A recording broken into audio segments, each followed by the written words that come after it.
My fingers ached after 14 hours, the server hum in my Denver apartment matching the throb. The polished concrete was cold through my socks. Another 14-hour day was done, another critical patch shipped for Innovatech. Our biggest client sent a gushing email to the CEO, naming me. It should have felt like a victory. The elevator ride to the penthouse was a silent ascent. In the brushed steel doors, I caught a man I barely recognized, Max Reynolds, 34 today, senior systems architect, wearing the ghost of blue light like a second skin. My own blue eyes searched for a flicker of celebration and found only exhaustion. The phone screen on the granite counter stayed dark. I told myself birthdays were for kids. When I unlocked the door, silence rushed to meet me. On the counter waited a small, expensive slice of German chocolate cake, a single unlit candle in the center, a pathetic little sentinel awaiting orders that wouldn't come. "Happy birthday to me," I said, the words swallowed by high ceilings and minimalist decor. I sank into the Italian leather sofa. The digital clock ticked toward midnight, methodically erasing what was left of the day. My phone stayed mute. Reaching for my laptop, I thought I'd lose myself in code, tweak a new algorithm until this day was officially dead and buried. But my fingers had a mind of their own, opening a browser and checking Facebook out of habit. The first post made the air leave my lungs. It was my brother, Leo, a champagne flute held aloft, surrounded by a sea of familiar, smiling faces.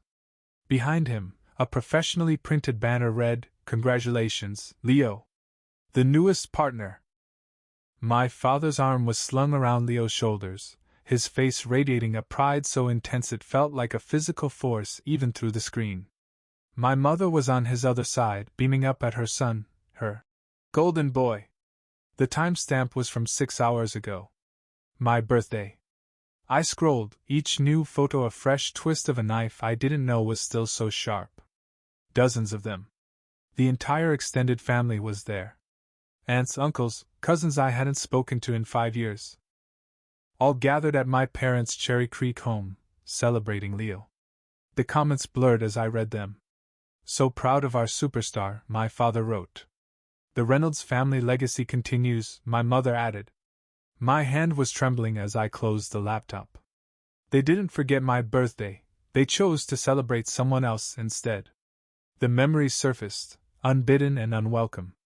At 10, I waited alone at a pizza parlor, a single candle melting onto my slice while they stayed at Leo's championship game.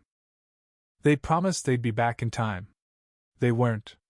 Then at 17, I was put on a bus to my grandma's for my birthday weekend while my parents toured Harvard with Leo. "It's his future, Max," my dad had said, staring past me. "This is important." My own college graduation, where I received a prestigious award for my thesis in computer science, was completely overshadowed by Leo announcing his engagement at what was supposed to be my celebration dinner. The conversation pivoted instantly from computational theory to wedding venues and catering options. Just last month, my father had dismissed the complex security protocol I'd designed that was now being adopted by 3 Fortune 500 companies. "It's just computer stuff, Max," he'd said, glancing at his watch. "Not like Leo's work in corporate law. That's real-world impact." I picked up my phone and scrolled through my contacts. The family names felt like a list of strangers, people who had never once called to ask about my projects, my passions, my life. An email ping lit the top of my screen. "My bonus for Innovatech, $95,000. The phone rang, startling me so badly I almost dropped it. My mother's name glowed on the screen. For one stupid, hopeful second, my heart leapt. "Hello?" I answered, hating the flicker of eagerness in my voice. "Max, darling." My mother's voice was bright, effervescent. "I'm so glad I caught you. Listen, we're planning a little something for Leo and Chloe's anniversary next month, and I was hoping you could help out. Nothing major, just handling all the tech stuff, the projector for the slideshow, the sound system. You're so good at that sort of thing." The oven clock clicked to 12 a.m. My birthday was officially over. "Mom," I said, my voice trembling with a feeling I couldn't name. "Today was my birthday." A beat of silence. "Oh," she said, and she sounded genuinely surprised. "Oh, honey, with Leo's big promotion and the party, it just completely slipped our minds." It slipped their minds, like milk on a list. I stared at the bonus notification still glowing on my laptop screen. $95,000, more than I'd ever had in one lump sum. Something inside me shifted, a deep, tectonic shift decades in the making. My voice, when it came out, was steady. "Don't worry about it, Mom," I said, the words feeling foreign and powerful on my tongue. "I understand what's important to this family." And for the first time in my life, I truly, finally did. 5 days later, I was in my glass-walled office at Innovatech, the Denver skyline a jagged line of ambition beyond the window. My fingers were frozen over my keyboard. I was staring at a family group chat that I wasn't supposed to be in. Thanks to my mother's technological ineptitude, she'd accidentally added Max, instead of messaging her friend, Maxine. The threads sprawled across my monitor like an autopsy report, each message more damning than the last. Max should contribute significantly to Leo's anniversary gift, my father, Robert, had written. At least $25,000. He can afford it. My mother's reply appeared beneath it. He just got that big bonus. It's time he supported the family for once. And there it was. A follow-up message from my aunt. "Did you see Matt's latest project? So smart." Matt. Not Max. My own family, in a chat thread discussing my finances, couldn't even get my name right. I leaned back, the ergonomic mesh of my chair creaking in protest. I was supposed to be preparing for tomorrow's server migration, a project I'd spearheaded for 6 months. Instead, I was discovering the precise market value of my existence to the people who were supposed to care the most. My phone vibrated on the desk. My colleague Ethan poked his head through my doorway, his brow furrowed in concern. "Your brother is online again," he said, then narrowed his eyes at my expression. "Everything okay, man? You look like you've seen a ghost." "Leo used my contacts at Omnicorp," I said, turning my laptop toward him. "He pulled their CTO into a meeting for his law firm. Didn't even ask me." Ethan scanned the emails, his frown deepening. "This is the 3rd time he's done it." "And your dad thinks you should give him 25 grand for a party?" He let out a low whistle. "That's messed up, Max. Apparently it's my turn to bankroll the family, as if that's all I'm worth," I said, the words tasting like ash. "What exactly have they done for you lately?" Ethan asked, perching on the edge of my desk. His directness was why we became friends during my first week at Innovatech. The question hung in the air as my office phone began to blink. Leo. Waiting for me to pick up, probably wanting another introduction, another favor. "Your bonus was earned, Max," Ethan continued. "David wouldn't have approved that number if it wasn't." As if on cue, our boss appeared in the doorway, David Chin, Innovatech's CEO, sharp in a casual blazer despite the hour. "Max, the analytics from the Westfield deployment just came in," he said, sliding a tablet across my desk. "A 38% increase in their data processing efficiency. The board is thrilled." His smile was genuine. "This is why I fought for that bonus. You've earned every single penny." After he left, Ethan clapped my shoulder. "See? At least someone around here sees your value." I finally answered Leo's call, keeping my voice clipped and professional as he explained he needed Omnicorp's lead data scientist at a dinner tomorrow. It was for an important potential client. Family helping family. The phrase made my stomach turn. "I'll see what I can do," I said, making no promises. That Wednesday evening, I stopped by Mr. Henderson's apartment on the 5th floor. He opened the door with a warm smile that crinkled the skin around his eyes, the scent of old books and brewing tea wafting into the hallway. "Right on time, my boy," he said, ushering me inside. At 86, Mr. Henderson had the sharp mind of a chess grandmaster, which he was. "The board is set, and the kettle is on." For the last 3 years, Wednesday evenings had been our ritual. I brought Chinese takeout. He provided the chess game and a lifetime of wisdom. He was the family I chose, not the one I was born into. You look troubled, he observed, making his first move with a gnarled but steady hand. I told him everything. The group chat, Leo poaching my contacts, the demand for $25,000, the sting of being called Matt. Mr. Henderson's hand paused over a night. He looked at me, his gaze clear and penetrating. Some parents never see their children clearly, Max, he said softly. They're too busy looking at their own reflections. His words stayed with me, echoing in the quiet of my apartment as I prepared for the family dinner I'd been dreading. My home, once a symbol of my lonely success, now felt like a fortress, a sanctuary from what awaited me at my parents' house. On Friday evening, my parents' Cherry Creek mansion loomed over the street, a monument to old money and expectations. Inside, my mother, Eleanor, was arranging flowers with a pained expression while my father, Robert, poured himself an 18-year Macallan. Leo and his wife, Chloe, were arranged perfectly on a Chesterfield sofa, looking like they had stepped out of a Ralph Lauren catalog. Dinner was the usual one-man show. My father held court, recounting Leo's latest courtroom victory. My mother provided the laugh track. I moved a piece of salmon around my plate, a silent actor in a play I'd been in my whole life. The other shoe dropped with dessert. Max, my father said, setting down his espresso cup with a definitive click. We need to discuss your contribution to Leo and Chloe's anniversary celebration. The air in the room thickened. All eyes were on me. $25,000 should cover the venue and the caterer, he continued, his tone leaving no room for negotiation. As the only family member with a recent windfall, it seems only appropriate. My mother nodded, her diamond earrings glittering. Family supports family, she said. Those words. They detonated something inside me. Family supports family? When had they ever supported me? I can't, I said quietly. My father's brow furrowed. He wasn't accustomed to hearing that word from me. I beg your pardon? I can't contribute $25,000. My voice gained strength. That's over a quarter of my bonus. I have other plans for it. A heavy, unfamiliar silence blanketed the table.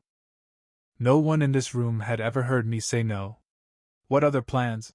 My father's voice dropped, a low growl of warning. Could possibly take precedence over your brother's celebration? My future, I answered simply. For once, I wasn't trembling. For once, I felt the ground beneath me hold firm. My mother's face crumpled on cue. After all we've done for you, she whispered, a tear tracing a path through her foundation. The performance was flawless, honed over years, designed for maximum guilt induction. What exactly have you done for me? The question escaped before I could censor it. My father rose from his chair, his large frame towering over the table. I will not tolerate this ingratitude in my house. Your brother is the real achiever in this family. The least you can do is support his success. His words were surgical, aimed at the bruise he'd been pressing my entire life. I stood up, my legs feeling surprisingly steady. I need to go, I said, picking up my keys. My mother reached for my arm. Max, please don't make a scene. But for once, I didn't retreat. I didn't smooth things over. I walked out the front door, the familiar weight of their disappointment trailing behind me. But this time, it was mixed with something else. Resolution. For the first time in 34 years, I'd refused to be the supporting actor in the feature film of my brother's life. It felt terrifying. And it felt right. In my car, hands still shaking on the steering wheel, I made a promise to myself. This was just the beginning.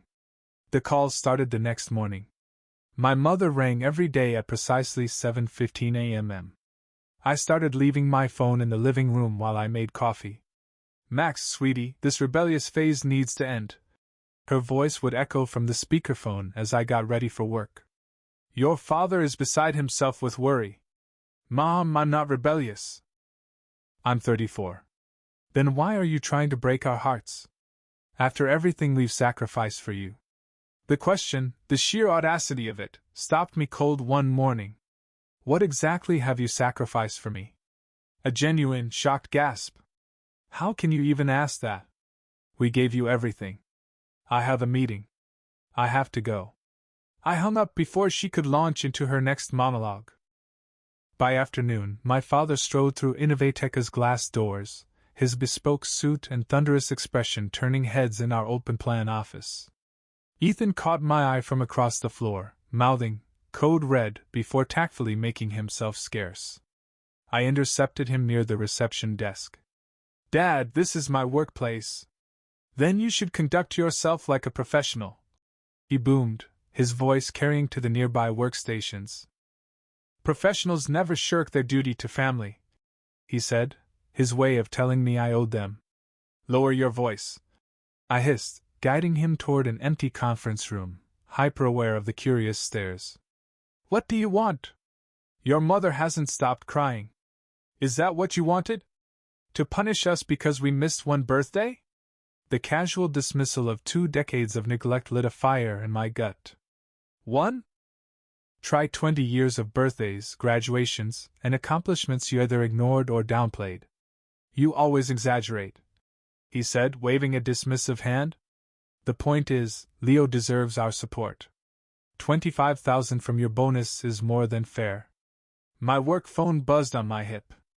An emergency alert from our biggest client's server farm, a potential catastrophic failure. "I have to handle this crisis," I said, already moving toward the door. "We'll talk later." "This conversation isn't finished, Max." "Actually," I said, not looking back. "It is." I closed the door behind me, my hands trembling but my voice steady as I dialed the client's emergency line. 3 hours later, I stood before our executive team, presenting the crisis management strategy that had averted a multi-million-dollar disaster. My voice never wavered. "That was extraordinary work, Max," David, our CEO, said afterward, placing a hand on my shoulder. "You just saved a $5 million account with that quick thinking. The client called me personally to sing your praises." Warmth bloomed in my chest, unfamiliar, deeply satisfying. Pride. "Thank you, David. I appreciate that." Walking back to my office, I saw 6 missed calls from Leo and a text. "Mom's a wreck because of you. Fix this. Fix this."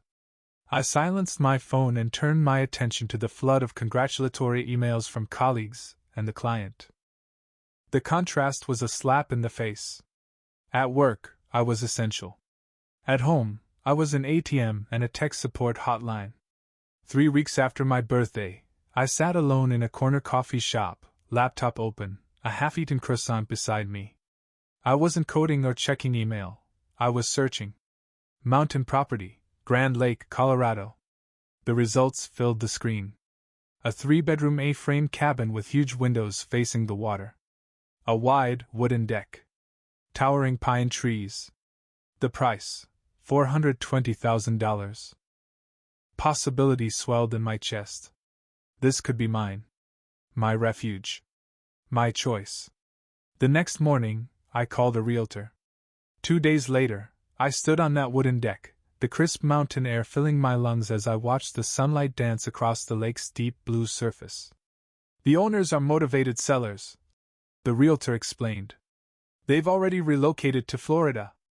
"I'll take it," I heard myself say. "I can make a substantial down payment." Her eyebrows shot up. "Don't you want to think about it? Maybe bring your family up to see it?" "No." The word was clean, sharp, definitive. "This is for me." The mortgage approval was swift. My finances and credit were impeccable. I signed the paperwork in a quiet, sunlit office, each stroke of the pen feeling like a declaration of independence. Mr. Henderson, who had shown more paternal pride in my career than my own father ever had, accompanied me to the closing. "You're doing the right thing, my boy," he said, patting my hand as the keys were placed in my palm. "Sometimes a man needs to build his own kingdom." For the first time in weeks, my hands were perfectly steady. I spent my weekends at the mountain house, transforming it. The walls, once bare, were soon filled with framed schematics of my proudest projects, photos of my team celebrating a successful launch, a feature from a tech magazine on the Westfield deployment. The master bedroom became my favorite space. I hung a small, carved wooden sign on the door, the founder's suite. Inside, I placed a comfortable leather armchair by the window overlooking the lake, stacked books I'd always meant to read on the nightstand, and bought the best damn bed money could buy. On a bright Sunday afternoon, I typed housewarming invitations to Ethan, my colleagues, and Mr. Henderson. My thumb hovered over my family's contact group, a lifetime of conditioning screaming at me to include them, to seek their approval. Instead, I hit send. The recipients only those who had celebrated my successes, who saw me clearly. The action felt small, but it was the cornerstone of a foundation of boundaries I was just beginning to build. That night, I sat on my deck, watching the stars emerge over the Rockies, my phone deliberately left charging inside. For the first time in my adult life, I felt not just successful, but powerful. It was the power that comes from choosing yourself when no one else will. Tomorrow, the calls would resume, the guilt would be weaponized. But here, in this space that belonged only to me, their voices were already beginning to fade. On Sunday, my thumb hovered over the Post button. 3 deep breaths of crisp mountain air. Then I pressed it. The photo itself was simple, me on the new cedar deck barefoot, a glass of bourbon in hand, with Grand Lake stretching out, impossibly blue, behind me. The caption was what mattered: weekend at my new mountain house, birthday gift to myself. I set my phone, screen down, on the weathered railing and lifted my face to the golden Colorado sunset.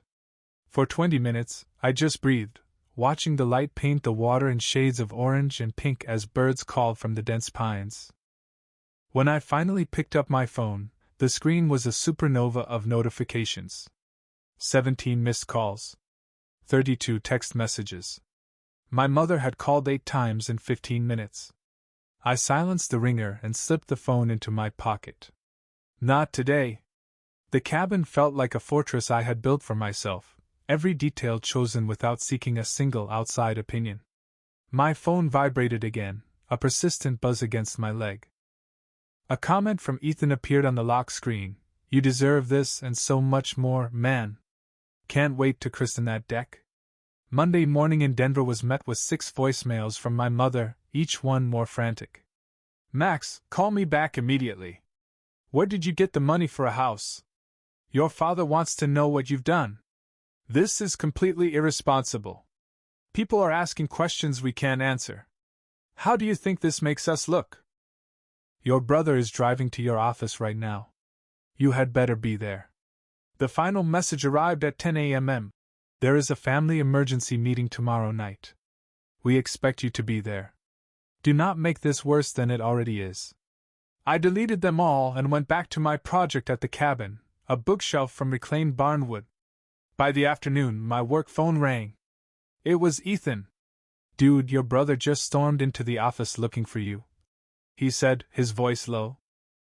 "He looked genuinely rattled when I told him you'd taken the week off. Asked if I knew where you were." "What did you tell him?" "That your whereabouts weren't my information to share.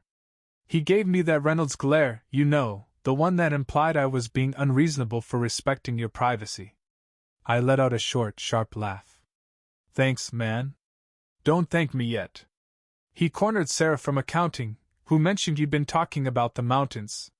So, heads up. They might figure it out." I gazed out at my lakefront, where golden aspen leaves drifted across the yard. Let them. The following Saturday was my improvised housewarming.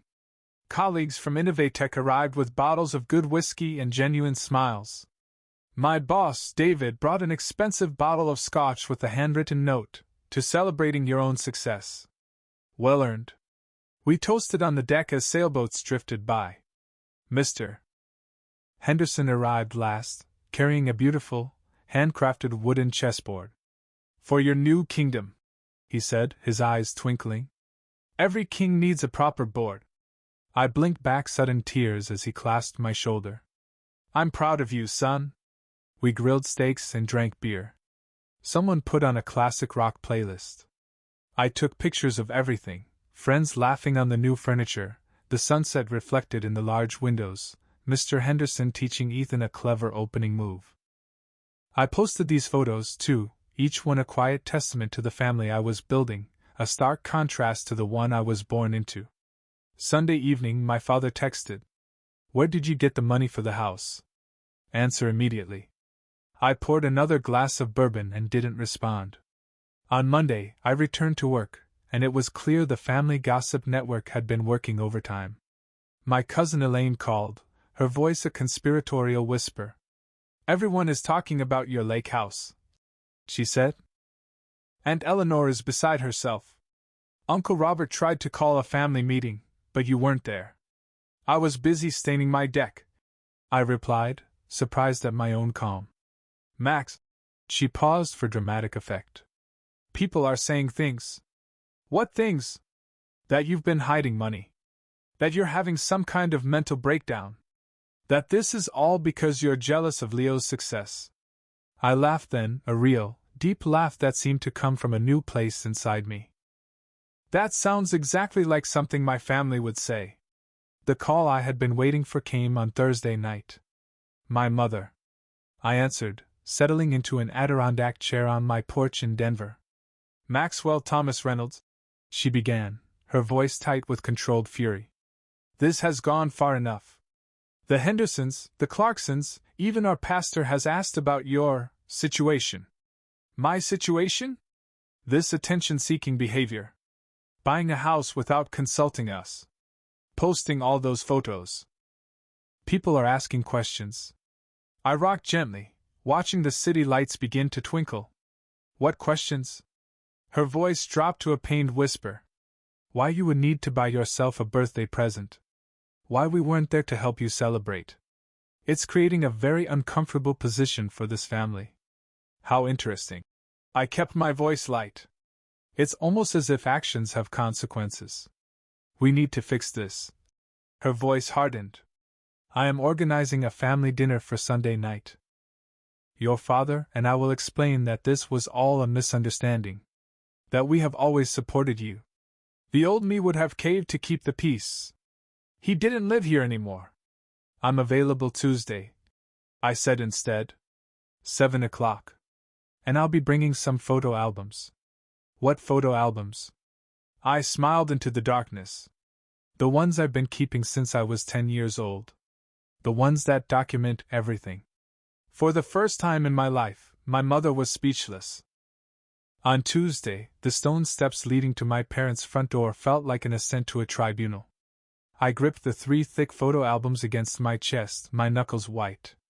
The setting sun cast long, distorted shadows across the perfectly manicured lawn, shadows that seemed to claw at my feet, trying to pull me back into the familiar patterns of my past.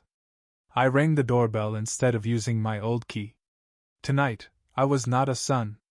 I was a plaintiff with 3 volumes of evidence.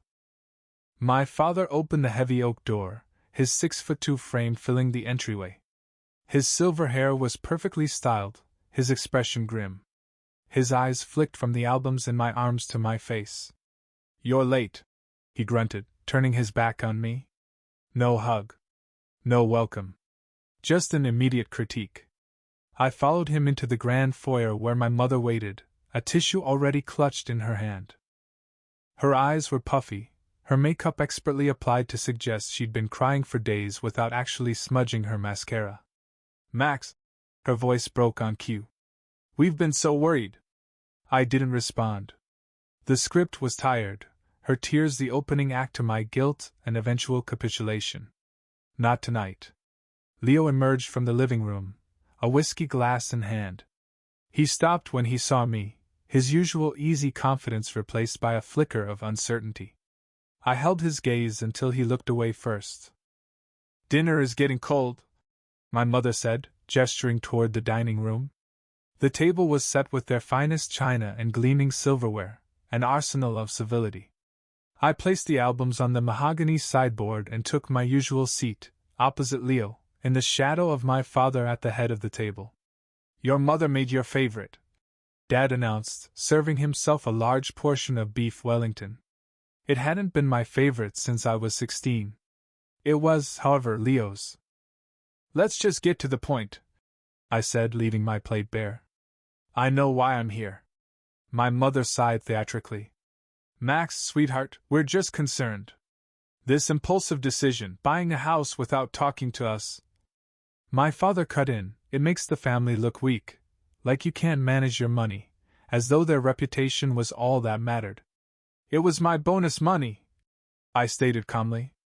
"Money that could have been invested properly," he continued as if I hadn't spoken. "Or contributed to something meaningful for the family." Leo cleared his throat. "Max, no one is saying you can't have nice things, but maybe selling it would just keep the peace. Mom has been a wreck." My mother dabbed at her perfectly dry eyes. "You're breaking your mother's heart," she whispered. I pushed back my chair, walked to the sideboard, and returned with the first album. It felt as heavy as a headstone. I placed it in the center of the table. "I brought something for show and tell." My father's jaw tightened. "We don't have time for your games, Max." "Make time." My voice was quiet but unyielding. I opened the first album. It was Leo's. Leo's album was overflowing: birthday parties, towering cakes, even a BMW at 21. Mine was nearly empty, save for a store-bought cupcake and one photo of Mr. Henderson hugging me on my 30th. There was nothing to put in it. I explained, my voice even. "On my 21st birthday, you were at Leo's graduation from law school. Remember?" Leo flinched. I opened the third album without waiting for a reply. It was filled with family vacations. Skiing in Aspen, a Disney cruise, 2 weeks in Italy. "I'm not in these photos because I wasn't on these trips," I said. "I was with Grandma, or at a computer camp, or told there wasn't enough in the budget for everyone to go." My father stood up so fast his chair scraped loudly against the hardwood floor. "What is the point of this melodrama, Max? You've always been the dramatic one." "The point," I said, pulling a printed spreadsheet from my jacket pocket, "is data." I laid it on the table. It was an itemized list of major family expenses, me versus Leo. College tuition, cars, birthday gifts, travel. The disparity was quantifiable, undeniable. Tens of thousands for Leo, a few thousand for me. "And this?" I said, pulling out a laminated photograph. It was from Christmas dinner 3 years ago. An empty chair sat at the table, a place setting with my name on a card. I was in Denver, closing a massive deal for my company. You knew I couldn't come, but you set a place anyway, took this picture, and sent it to me with the caption, "We miss you." I looked directly at my mother. "You wanted me to feel guilty." I noticed something else. I pointed at the photo. "Look closer." My mother took the picture, squinting. "That's not my usual chair," I said softly. "That's where guests sit. Even when you were pretending I belonged, I was still an outsider." The silence that followed was absolute. My father's face was a mask of dark fury. "What do you want from us, Max? An apology? Fine." We favored Leo. He was always the priority. He's the one carrying the Reynolds name, the legacy. My mother finally broke, real tears streaming down her face now. "We didn't mean to, it just happened. And then it was a habit, and you were just easier to ignore." "Yes," I said, the single word holding 30 years of pain. "I was." Leo hadn't said a word. He was just staring at a photo I'd deliberately left on the table. Him at age 8, beaming on a new bicycle. Me at age 6, standing in the background, my smile a tight, painful line. I stood up, gathering my spreadsheet and the photograph, but leaving the albums. "I don't need your approval anymore," I said, my voice clear and free of the tremor I'd expected. "I don't need your validation or your conditional love. I waited 34 years for you to see me. I was done waiting." I turned and walked toward the door, my shoulders straight, my steps measured. Behind me, I heard Leo say my name, a choked sound. I heard my mother sob. I heard my father's roaring silence. I paused at the threshold but didn't look back. The albums are yours to keep, I said. Consider them my final contribution to the family. The door clicked shut behind me, the sound as loud and final as a gavel. A year later, on my 35th birthday, morning sun threw gold across my deck. I arranged a platter of fresh fruit next to a bucket of champagne.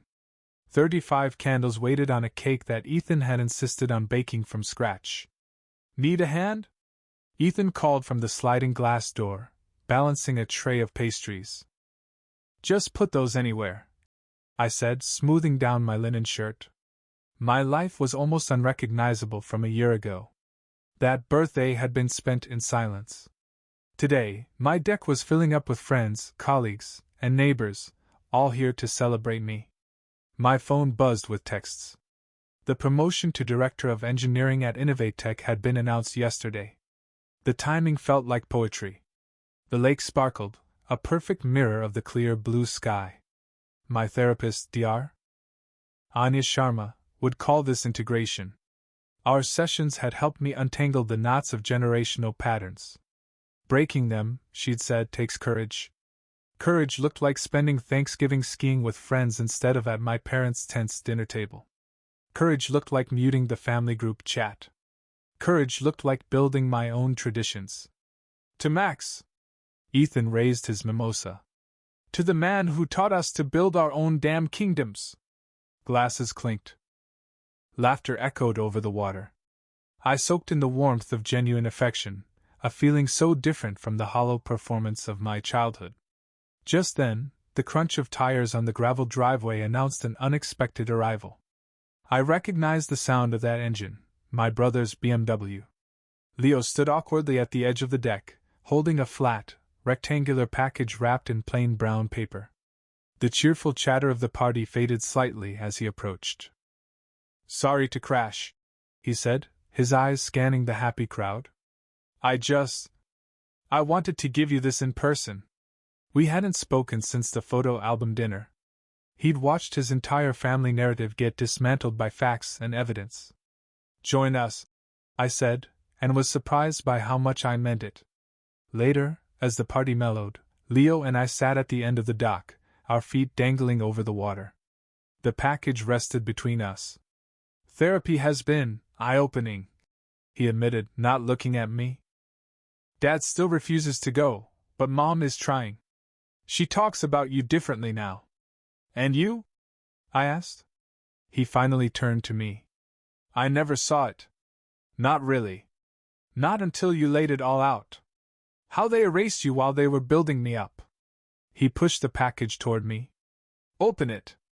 Inside was a professionally restored and framed photograph I had never seen before. It was me, maybe 7 years old, perched on an old tire swing, my head thrown back in a fit of pure, unadulterated laughter. It was just me. Alone and joyful. Found it in a box of old slides in Dad's basement, Leo explained. Proof you existed, even when no one was looking. My throat felt tight. It wasn't a solution, but it was a start. A soft knock at the cabin door drew my attention. Through the glass, I saw my mother standing alone on the porch, clutching a small bakery box. She insisted on coming, Leo said quietly. I didn't give her the address until this morning. My mother's hands trembled as she held out the box. Inside was a single cupcake. Happy birthday, Max, she whispered, her smile small and real. It's German chocolate. You always liked that, didn't you? She remembered. I do, I said, stepping aside. The party's winding down. You can stay for cake, if you'd like. The relief that washed over her face was a story in itself. After everyone had gone, I walked back to the dock as twilight painted the sky in shades of violet and rose. A year ago, I was alone in a sterile apartment. Tonight, I was surrounded by the echoes of laughter and the quiet beginnings of a family that was learning, however slowly, to see. My phone chimed with a text from Mr. Henderson. Did you enjoy your day, my boy? I smiled as I typed my reply. For the first time, I truly celebrated myself. The lights of my house glowed behind me, their reflection shimmering on the calm, dark water. I raised my glass to my own reflection, and toasted the man I'd finally become, the one who no longer needed their validation. And if this story moved you, please hit that like button so more people can find it, and be sure to subscribe and turn on notifications for more stories that make you think and feel.